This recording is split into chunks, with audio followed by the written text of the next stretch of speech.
When was the last time you saw Donald Trump show that he was humiliated? It does not happen despite the many blunders and gaffes that have provided him with ample opportunity. He always charges forward because he either lacks self-awareness or his fragile ego requires continual maintenance of his facade. But he just let that facade down and took the world on a deep dive into his most recent humiliation, and I have all the humbling details for you next.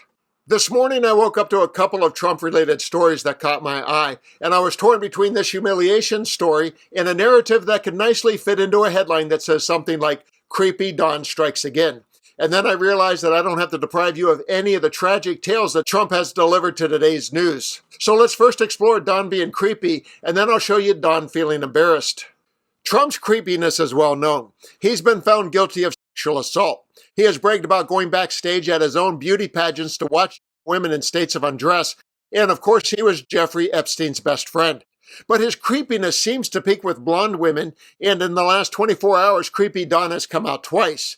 In this first clip, he fawns over Italian Prime Minister Giorgia Meloni while declaring himself inappropriate in the moment. Italy, we have a young woman who's I'm not allowed to say it because usually it's the end of your political career if you say it. She's a beautiful young woman. Now, if you use the word beautiful in the United States about a woman, that's the end of your political career, but I'll take my chances. Where is she? There she is. You don't mind being called beautiful, right? Because you are. Thank you very much for coming. We appreciate it. She wanted to be here, and she's incredible, and they really respect her. She's a beautiful young woman. In normal times, a world leader commenting on the beauty of another world leader would be headline news. But in Donald Trump's world, it was Monday. But wait, there's more. He also impulsively blurted out something about his favorite White House blonde, Press Secretary Caroline Leavitt, while returning from that event.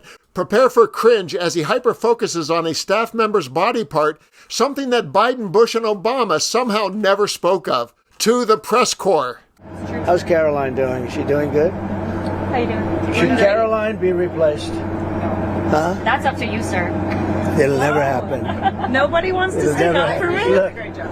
Thank you, Kate. Do you want that to face, elaborate on and those, Katie, and those lips, they move like a machine gun, right? Do you want to elaborate on And those lips, they move like a machine gun, right? Those lips, they move like a machine gun, right? Machine gun lips is something you might expect from Norm or Cliff at the end of the bar, but that is our creepy 47th president. And now let's switch gears to our humiliated president, as reported by Trump himself. This story began with Time magazine honoring him for his peace efforts with regards to Gaza, and let's just say he won the honor by a neck.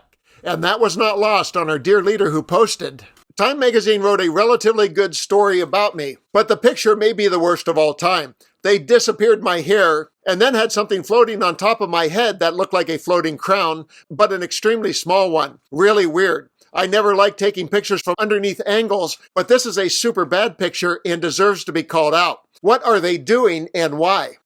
Perhaps the only benefit of Donald Trump continuing to escalate his war on our democracy is our democracy escalating its war on Trump with satire. And the internet did not disappoint with reactions to Donald's dismay. So I'll leave you with one of the best. Here's Maggie Reed with the final word, encouraging Trump to activate a cover-up over the unsightly magazine cover. Wow, Trump. Time magazine really did you dirty with this angle on the cover, huh? Bumblebee Tuna, your Nekosi is showing. But don't worry, Trumpy, I got you covered, literally, and I know how you love a good cover-up. Starting out, we've got the not suitable for work pixelation. It leaves the mind wondering, what is this guy hiding this time? His medical records, bribes, secret business deals, it's definitely a lot. Next up, we have the classic thong. No need to guess what color your undies are, you vixen. And just like your inability to shut up, it's very revealing.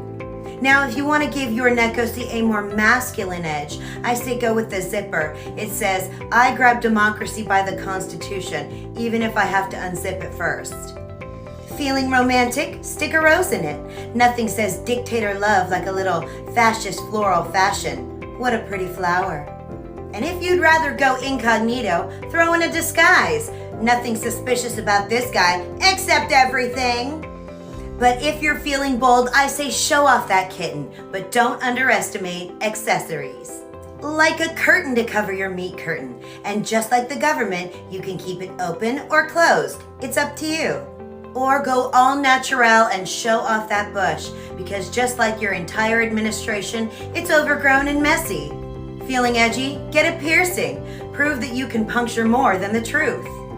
But my personal favorite, the tampon, because when democracy is bleeding, somebody's gotta plug it up.